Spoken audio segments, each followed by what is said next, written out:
In the United States of America, you don't have to apologize for being white anymore.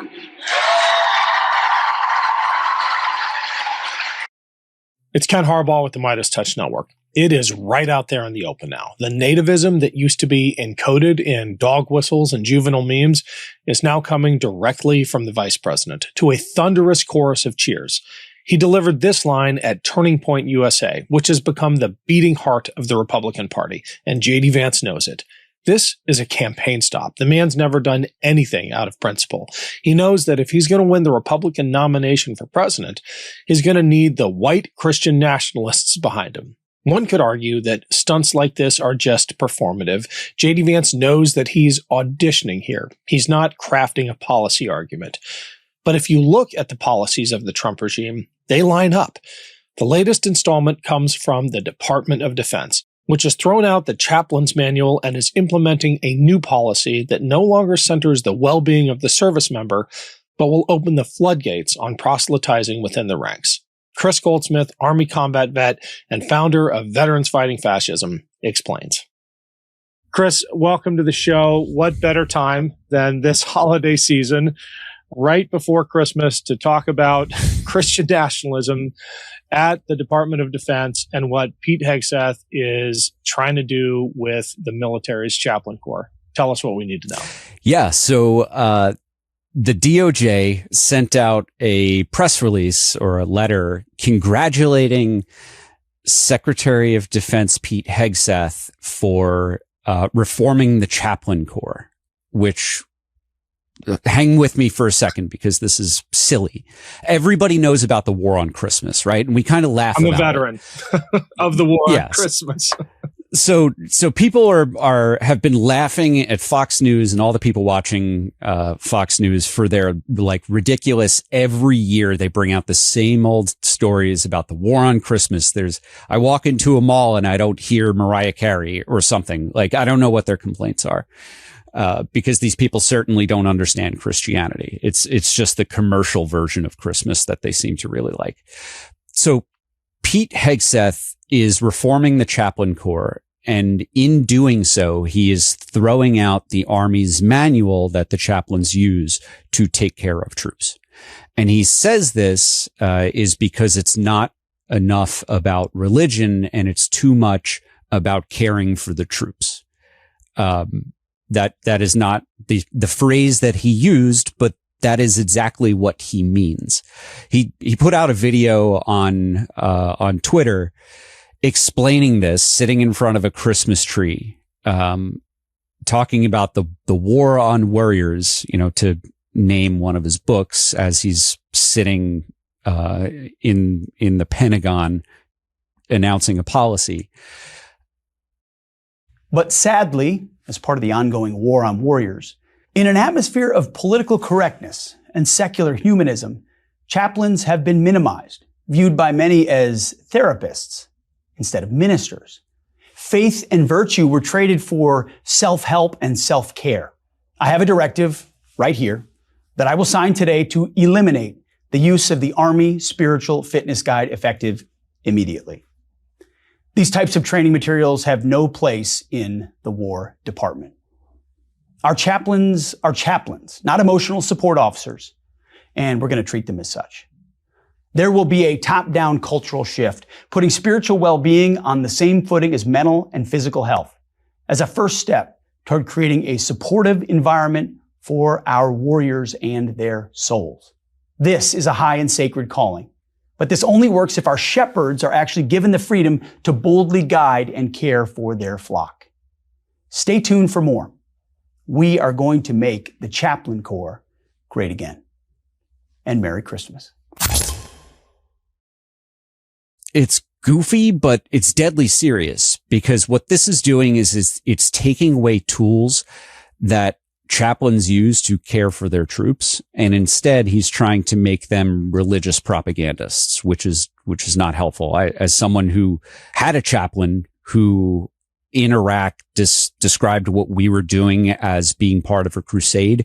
I can tell you that Christian nationalism in a war zone is profoundly distressing to some of us. And I didn't like it. I experienced it, and I don't want any other troops to have to go through that kind of thing. There's also an effort to root out those not sufficiently deferential to Christian thinking. It's not just about expanding religious freedom. It's about repressing those who, you fill in the gaps for me.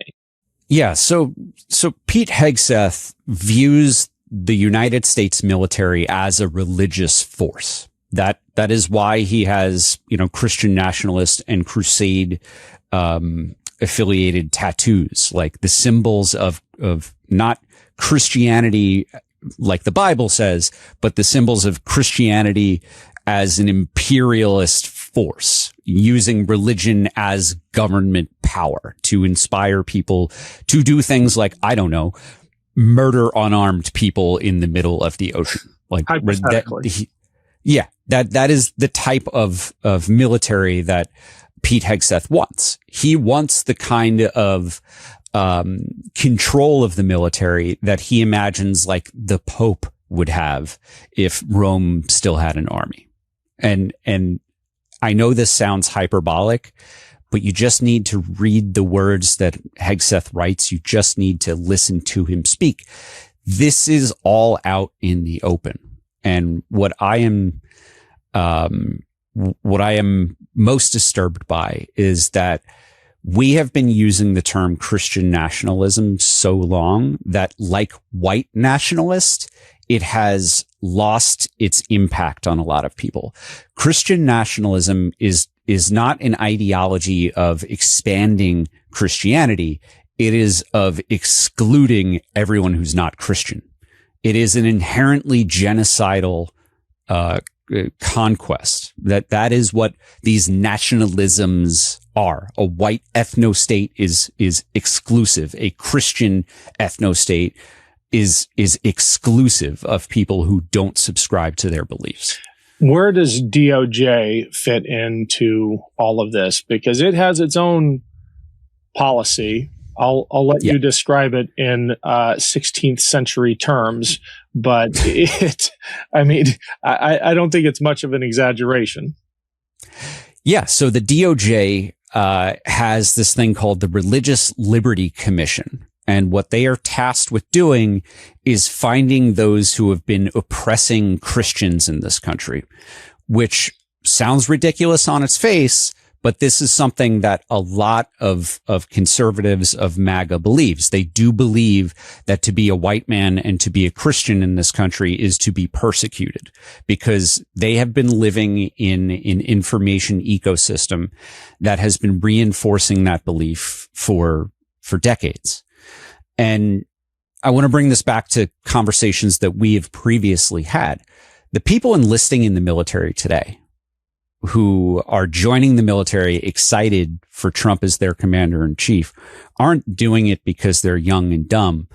They're doing it because Donald Trump has been a presence, and his form of politics and the Christian nationalism, the white nationalism, has been normalized throughout the entire period of which they have memories of their life. Like they don't remember a time before Donald Trump was normal. It's not normal to us, but to them, it is normal. It's virtually all that they've known. Hey everyone, it's Ken. Quick break for a shameless pitch for my Substack and Patreon pages. To all of you who have subscribed, thank you. Your support is what makes this show possible. Anytime you see in-person reporting, whether it's trips to Ukraine to show you what is really happening on the ground, or my recent conversations with Congressman Jason Crow and Senator Tammy Duckworth, where we got on-the-record commitments to back hearings into ICE's abuses of power. People need to know that we're taking names. All of this only happens with your support. Every dollar that comes in through Substack and Patreon goes back into this show. And with the holidays coming up, you can give gift subscriptions as well. The links are below. Thanks for everything. Your support means the world to me. Back to the show. I want to go back to your comments about the chaplain corps being reformed, because I think a lot of people watching this don't have the experience you do at the front in wartime, where chaplains can either be an incredibly reassuring force or a really corrosive force. And my experience has been almost all the former. Chaplains who risk their lives to minister in an ecumenical way, not in a proselytizing way, to young men and women who are about to go do really, really hard things or who have just done really hard things. But what is the effect on morale of a chaplain corps or an environment that tolerates proselytizing in units by commanders, that not just tolerates it, but encourages elevation of a particular viewpoint, Christianity or Christian nationalism, when the force is much more diverse than that? Yeah. So I am someone who came into the military non-religious. I was raised Catholic. I grew up in Long Island where, felt like half of my friends were Jewish. So there was some of that diversity of religion growing up. I didn't have any gravitation towards religion, though a lot of people in my life were religious. When I joined the military and went to basic training, there were some people who were genuinely religious, but most people wanted to go to Sunday services because if you didn't, it meant that you were scrubbing floors the entire time. So like people say that the military is religious, and Pete Hegseth believes this. A lot of people write Catholic like I did on their forms because I want to go to church instead of scrub floors on Sunday in basic training. That's it. That's the only reason I did that.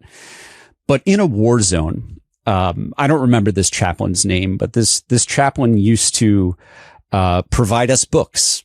And this is before, people had cell phones in war zones. Like there was no internet or anything. We had books.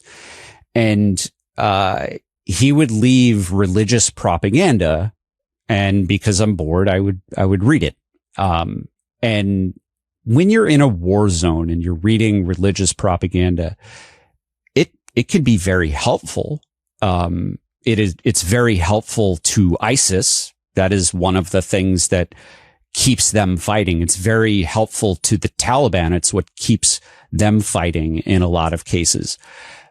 It's not helpful for me. It was deeply harmful to go to a chaplain and not be able to talk about really anything, because the only thing they wanted to talk about was converting me into an evangelical Christian, which is not what my family is. So that's not something I was in any way interested in.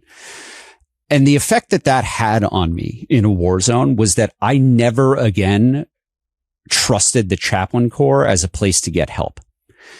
I came home from Iraq with what I now recognize as severe post-traumatic stress disorder.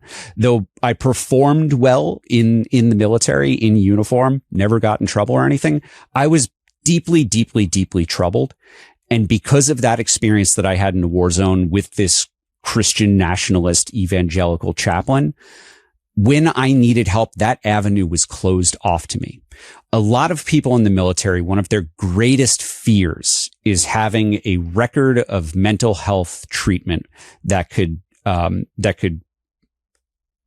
make them lose their job or make them unqualified to hold a secret security clearance or a top secret security clearance. I held a secret security clearance, and that was one of my fears because I was a forward observer. I would not be able to, I would get reclassed. I would become an infantryman or something, or a mechanic or something I didn't want to do if I lost my secret security clearance. Like the impacts of that are profound. So a lot of people go to the chaplain to start those conversations. And a lot of people who have things like post-traumatic stress disorder don't need meds. They don't need to see a psychiatrist. A lot of people can be genuinely helped just by that chaplain and not even referred to outside mental health clinics. And they get everything that they need, the safety and security of their job, of knowing that they have a secure future, and the healing. And I was denied that for the 2 years that I was in the military after, meeting a chaplain in a war zone. And when I was in most profoundly need of help, that was not an avenue that I could trust to go to. Kris, what have you got coming up on offense? So the next episode of On Offense, we're delaying it a little bit because of the holidays. We're going to put it right in between Christmas and New Year's.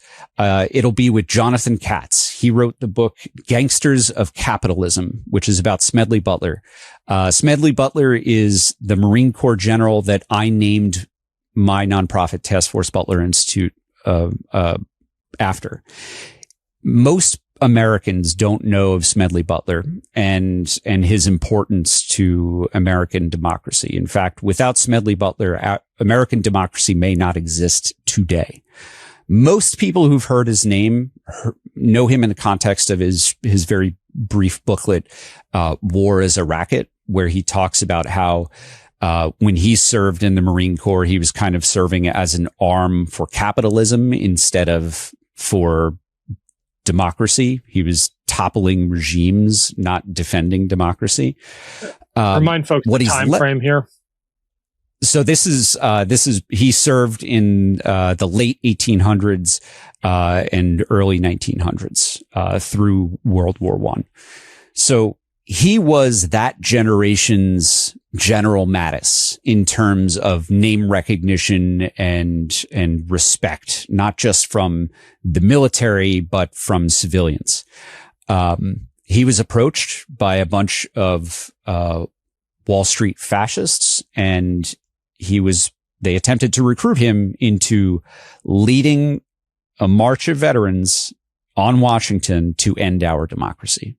And rather than do that, he took notes and testified before Congress, undermined the plot, and in doing so, saved democracy. If they'd found a more willing participant, it is possible that January 6th never would have happened, because it would have happened in 1932. Right. And we would have been aligned with Hitler and Stalin going into World War II. We'll put all the links in the show notes below to On Offense, to Veterans Fighting Fascism, which is carrying the torch for Task Force Butler. Thanks, as always, Kris, and happy holidays. Thank you, brother. Love this video? Support independent media and unlock exclusive content, ad-free videos, and custom emojis by becoming a paid member of our YouTube channel today. You can also gift memberships to others. Let's keep growing together.